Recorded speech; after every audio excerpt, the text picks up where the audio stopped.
Um bom dia a todos. Eu, primeiramente, uma palavra de reconhecimento e gratidão para a nossa mestra, professora Maria Garcia, que sempre merece muitas homenagens. Cumprimento a todos da mesa, na pessoa da presidente Meire. Cumprimento a todos vocês e já os parabenizo por estarem aqui, exercendo a cidadania de vocês, porque participar desse empreendimento argumentativo, interpretativo, de interpretação da Constituição, é exercer a cidadania. Também faço aqui meus cumprimentos à professora Valquíria e realmente a professora Valquíria, eu já adianto que ela segue uma linha parecida com a minha.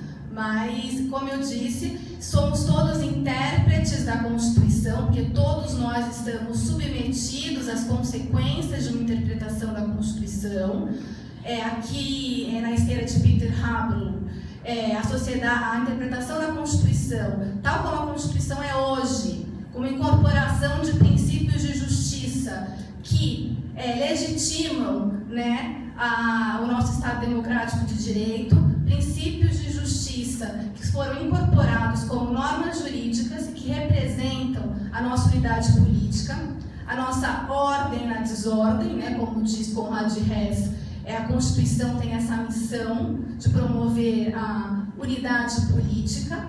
A Constituição consagra princípios fundamentais. O Estado democrático de direito, ele se estrutura a sua legitimação nos direitos fundamentais do homem e no pilar da dignidade da pessoa humana. Como diz a Alexis e o Habermas aqui, normas morais foram incorporadas, agora aqui eu utilizo o termo ética, mas o Alexis utiliza moral, foram incorporadas pelo direito como normas jurídicas cogentes com força normativa. A Constituição, então, ela tem esse caráter aqui de ser um compromisso político, um compromisso axiológico e um compromisso jurídico de uma comunidade, de um povo que vive em um determinado território, sobre uma determinada ordem jurídica soberana e que o poder político pertence a nós.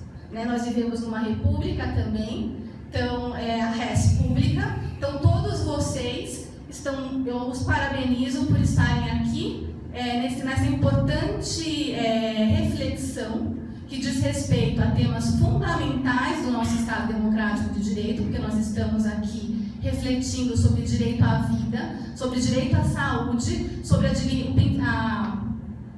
concretização e a extensão, a amplitude semântica do princípio da dignidade da pessoa humana. E todos nós somos afetados pelas normas constitucionais e somos intérpretes desta Constituição. E a interpretação realizada por um tribunal constitucional no âmbito desta interpretação dessa Constituição, que tem normas porosas aí desse manancial político e de moralidade política, essa interpretação só se justifica se realizada de forma atenta às discussões realizadas nessa sociedade aberta de intérpretes da Constituição.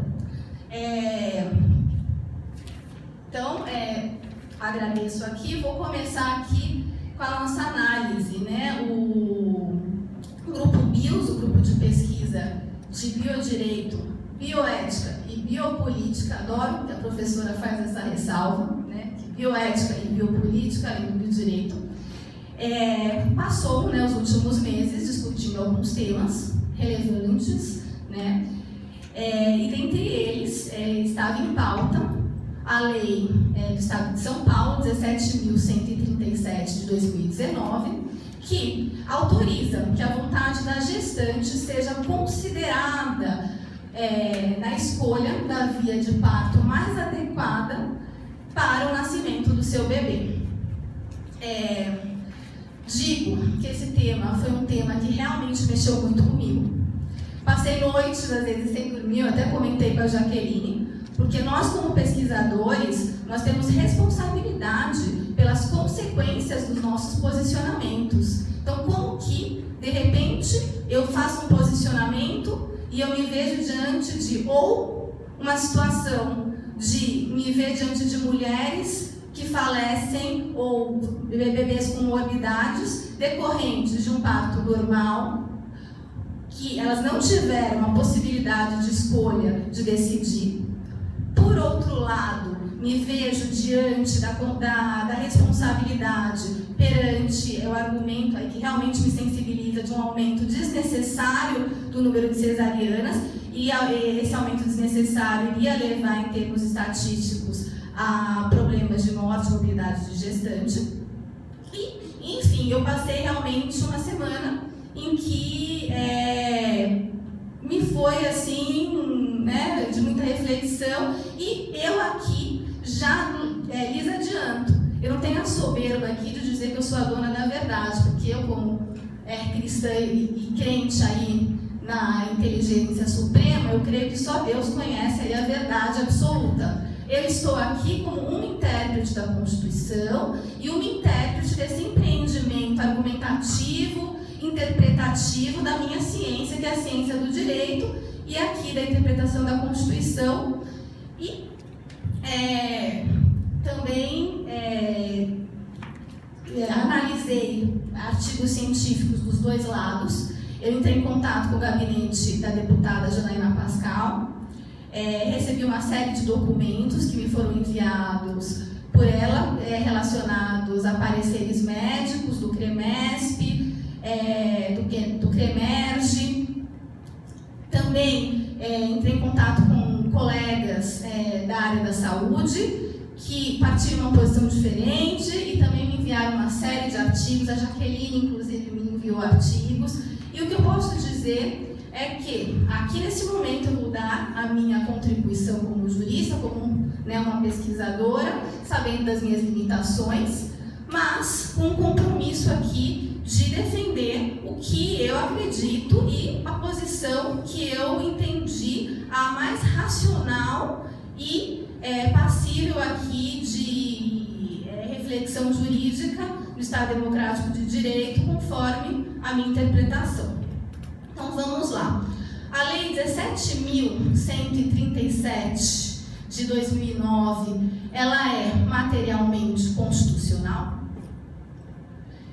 Contra a Lei 17.137, de 23 de agosto de 2019, foi proposta, como a professora Valquíria já adiantou, uma ação direta de inconstitucionalidade perante o Tribunal de Justiça de São Paulo, alegando uma violação, aqui eu estou analisando a questão da materialidade, da incompatibilidade de conteúdo, uma violação ao artigo 219 da Constituição do Estado de São Paulo, que determina que a saúde é direito de todos, dever do Estado, e repete, coloca em outras palavras, o que já veio normatizado no artigo 196 da nossa Constituição Federal.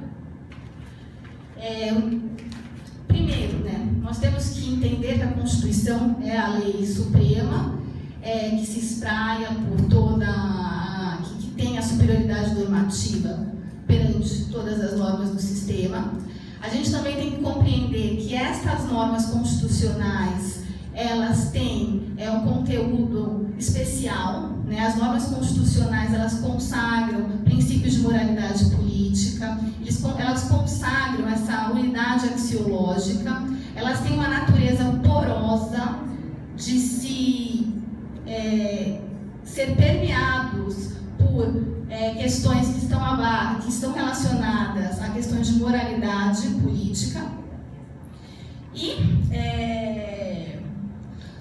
interpretar a adequação de uma norma o conjunto de direitos fundamentais previstos na Constituição deve estar atenta a uma concretização adequada dos direitos fundamentais, conforme um fit, como diz o Work, conforme uma adequação adequada, conforme uma coordenação, uma combinação adequada de bens jurídicos consagrados naquela unidade plural, mas também de forma atenta ao que, conforme as normas de competência daquela própria instituição, cabe a disciplina por cada órgão de poder. Analisando, né, a questão em tela, eu vi que analisar se a lei que autoriza a gestante a ter a sua autonomia considerada na escolha da via de parto, e se esta escolha ela concretiza adequadamente os direitos fundamentais da mulher, do bebê e da dignidade humana, essa questão ela perpassa a questão do direito. Estou aqui no empreendimento argumentativo, interpretativo da minha ciência, da ciência do direito. Mas esta discussão, ela perpassa este empreendimento. Ela diz respeito a uma outra discussão que ocorre no empreendimento interpretativo, argumentativo da ciência médica. Então, o primeiro ponto que eu pesquisei, como eu disse, eu analisei artigos científicos de médicos contrários à lei e de médicos favoráveis à lei. E o que eu percebi é que, primeiro, nós estamos diante de uma discussão médica acerca dos riscos para a saúde da mulher e dos riscos para a saúde do bebê entre um parto normal e um parto cesariana. Primeiro. Segundo, a gente está diante de questões de quem irá sofrer, a questão sobre quem deverá decidir. Quem deverá discutir o procedimento quem irá sofrer os riscos de um procedimento, ou quem deve avaliar e decidir quais riscos sofrer, deve se pautar na escolha por procedimentos baseados em índices estatísticos gerais, em uma avaliação quantitativa. Também percebi que há uma divergência também na ciência médica acerca de discussões acerca de índices e padrões estatísticos de determinação de riscos. Médicos dizem que em algumas avaliações na avaliação da OMC, não há uma diferenciação quando se fala de mortalidade em cesariana, da cesariana eletiva versus a cesariana realizada depois de um parto de emergência mal sucedido. E também percebi que, para analisar esse problema, nós temos que separar dois pontos. Primeiro, devemos separar esse problema médico, esse problema próprio do empreendimento argumentativo e hermenêutico da ciência médica, para avaliar com cautela, porque, como eu disse, nós no direito, nós trabalhamos com normas jurídicas que regulam setores da sociedade, setores da realidade social e que são, portanto, interdisciplinares. Essas normas elas estão regulando algo que ocorre na realidade e que exige do jurista uma análise interdisciplinar. Então, nós temos que ter ciência de separar que, primeiro, essa divergência, essa controvérsia acerca da constitucionalidade ou não da lei, primeiro, ela abarca um problema da ciência médica, divergência entre médicos acerca de risco do parto cesariana, risco do parto normal, índices estatísticos de avaliação desses riscos e se quem deve escolher o procedimento deve ser a pessoa que vai sofrer esse risco ou um profissional que segue uma linha conforme uma análise quantitativa de uma certa linha teórica. E devemos separar do problema econômico, do problema jurídico, do problema político, de que todos tenham acesso aqui a uma estrutura hospitalar adequada, a um sistema de saúde que tem uma estrutura hospitalar adequada, se é viável economicamente ou não. Então, eu faço essas duas ressalvas. Primeiro, vamos analisar então a questão médica. Não é a minha área, mas eu tive que fazer essa pesquisa, porque, como eu disse, analisar se a lei ela concretiza adequadamente os direitos da mulher e os direitos do bebê implica em avaliar uma questão médica. Os médicos e pessoas que são contrárias à lei, eles argumentam que a OMC ela recomenda uma taxa de 10 a 15% de cesariana, que acima desse risco, desse índice, já ocorreriam mortes desnecessárias por cesariana. Segundo Braulio Zorzella, médico obstetra, médico do REUMA, de humanização do parto, a lei traz riscos para as mulheres e vai contra todas as evidências científicas.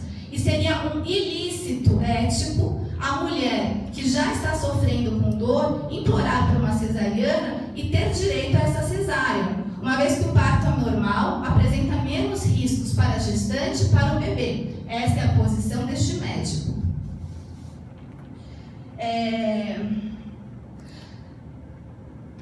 Segundo essa posição, idealmente uma cesárea deveria ser realizada apenas quando ela for necessária do ponto de vista médico.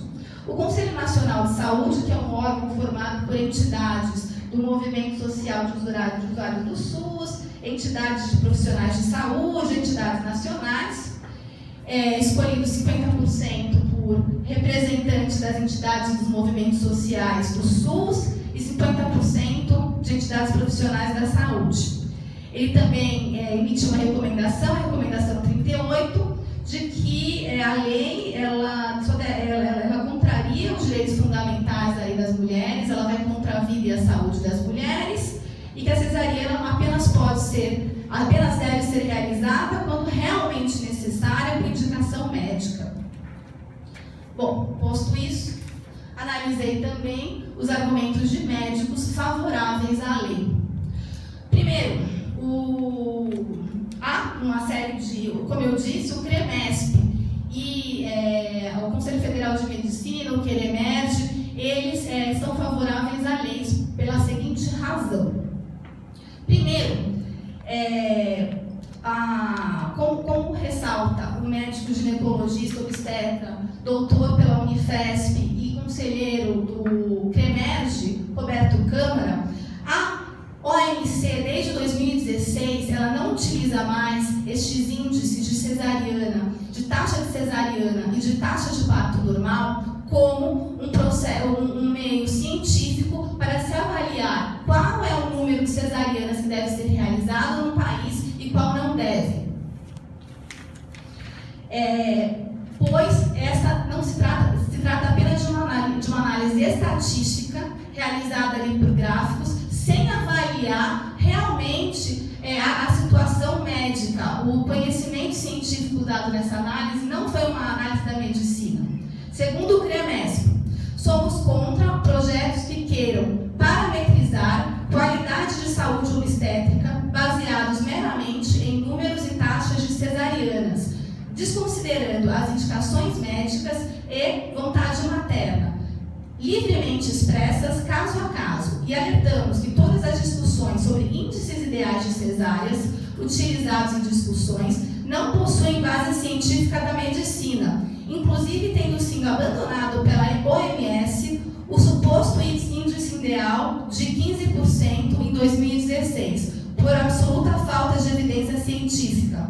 Segundo a CREMESP, práticas empíricas desprovidas de ciência vêm demonstrando resultados no mínimo preocupantes.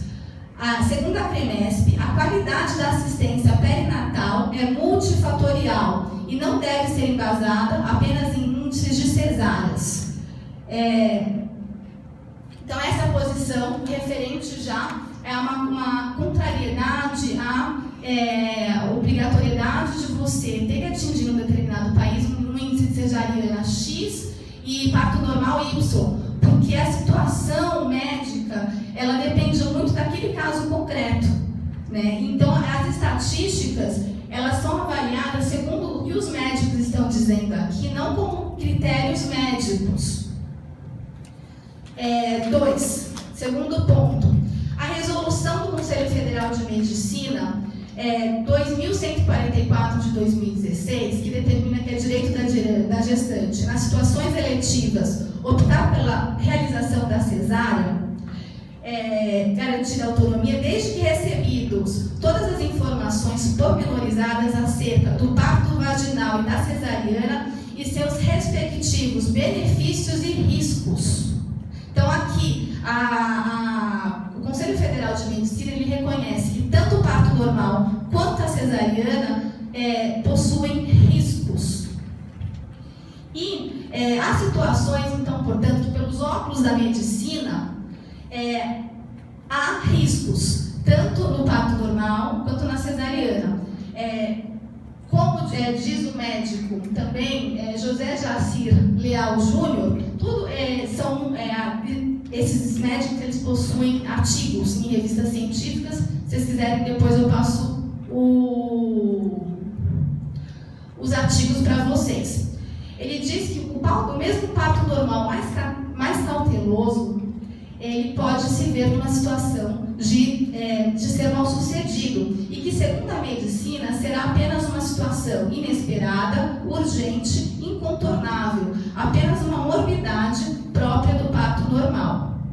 Então, o que eu queria salientar para vocês, quando a gente está tratando assim do ato gnosiológico, do ato de conhecer o médico, eu não sou da área médica, mas pelo que eu estou vendo aqui, eu estou seguindo aqui o que o CREMESP está falando. O médico, quando ele está lá com os óculos da medicina, fazendo esse juízo, como eu estou fazendo aqui do direito, primeiro que esse juízo vai depender, né, do cérebro de cada um, do conhecimento de cada um, e claro, ele vai ter que se pautar em critérios científicos. Ocorre que mesmo ele se pautando em critérios científicos, há riscos de ocorrer uma situação inusitada, de um exame não ter visto alguma situação específica, e em decorrência de um parto normal, que se prolonga por muito tempo, a gente tem uma situação de anóxia ou hipóxia, em que o bebê se vê privado de oxigênio no cérebro e desenvolve paralisia cerebral, entre outras morbidades. Essa é a mais grave, ou pode morrer, ou então tem o que eles chamam de mecômio, né, que o bebê ele acaba ficando submergido, né, nas fezes, né, em algo semelhante no mecômio. Então, o parto normal também possui riscos. Foi em razão desses riscos, que o Conselho Federal de Medicina, num juízo médico e de avaliação de bioética, de princípio bioético, de que quem deve avaliar a possibilidade dos riscos de se submeter a um procedimento que gera riscos. Então, que o melhor seria que essa pessoa que vai se submeter a esse procedimento que gera riscos, ela seja informada dos benefícios e riscos de cada procedimento e possa avaliar de forma conjunta com o seu médico qual é a situação mais adequada. Então, o que eu saliento para vocês é que a situação não é tão simples, né? Nós temos um empreendimento aí científico da medicina que trabalha questões de riscos do parto normal e do parto cesárea, e há outras questões de bioética, se a gente deve avaliar quem deve escolher o risco em razão de um índice geral, que é baseado, segundo esses médicos, em falhas, porque não se separam as cesarianas ocorridas como salvadoras de um parto normal de uma cesariana eletiva, versus, né, uma outra questão que é esse princípio de bioética, quem deve escolher? A paciente que vai se submeter ao risco de um procedimento A ou B, ou um padrão de saúde coletiva que segue um índice quantitativo, que, segundo alguns, esse índice quantitativo de mortes, morbidades, analisados secamente, seria desprovido de uma análise mais adequada da ciência, porque há parâmetros equivocados na estatística.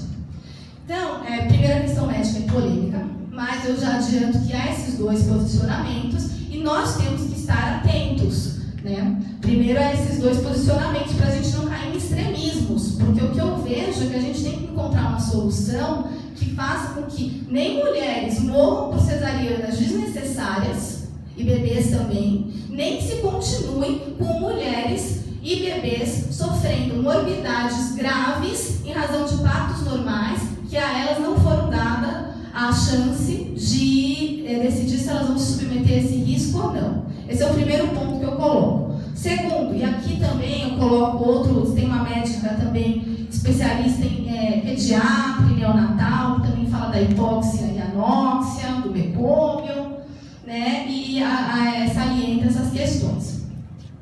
Então, essa lei 17.137, ela traz essa previsão, né, de que a parturiente, a Valquíria apresentou muito bem, né, o texto da lei.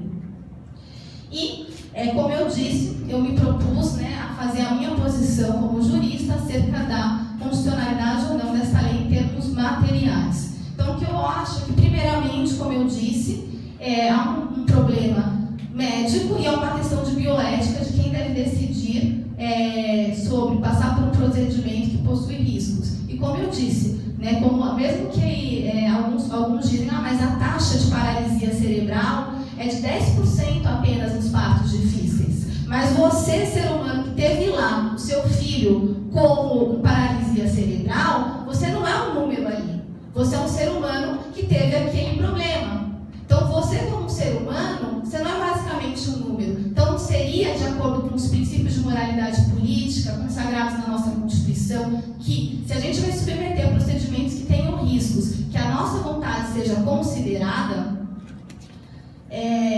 e riscos para a mãe e para o bebê. Como eu falei, os casos de parto normal de morbidade são casos graves, em razão principalmente da falta de oxigênio, porque conforme diz o médico José Cretella, no artigo dele, o bebê ele fica com um sofrimento intenso e acaba perdendo oxigênio. Eu não sou, como eu falei, não é a minha ciência, a área médica, né? Mas vamos trazer aqui, ele fala,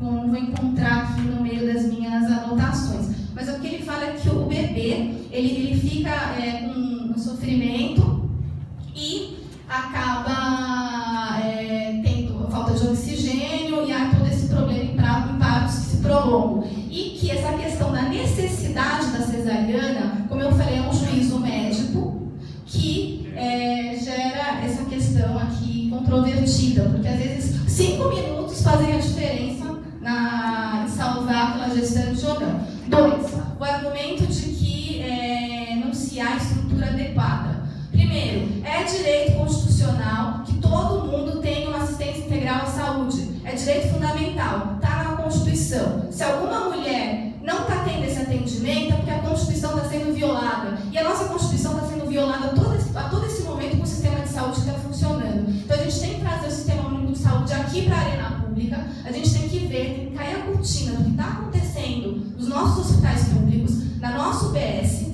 e a gente tem que ver o que está acontecendo. E nós temos que cobrar dos gestores. Inclusive, né, eu coloquei aqui que eu acho interessante essa lei, que ela coloca que se o médico não concordar com a gestante, ele vai fazer uma anotação de que ele não concorda, porque, por exemplo, eu coloco aqui, para que a gente tenha uma interpretação conforme a Constituição dessa lei, é necessário que a cesariana, em hospitais que não têm estrutura para serem realizadas, não sejam realizadas. E se o médico realizar a cesariana em um hospital que não tiver estrutura, ele deve ser responsabilizado, porque ele está indo contra o dever dele.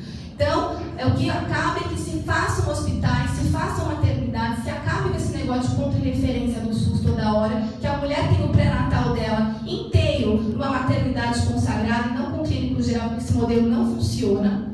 E que se assegure a força normativa da Constituição e todos tenham o seu direito à vida, à saúde e à dignidade consagrados.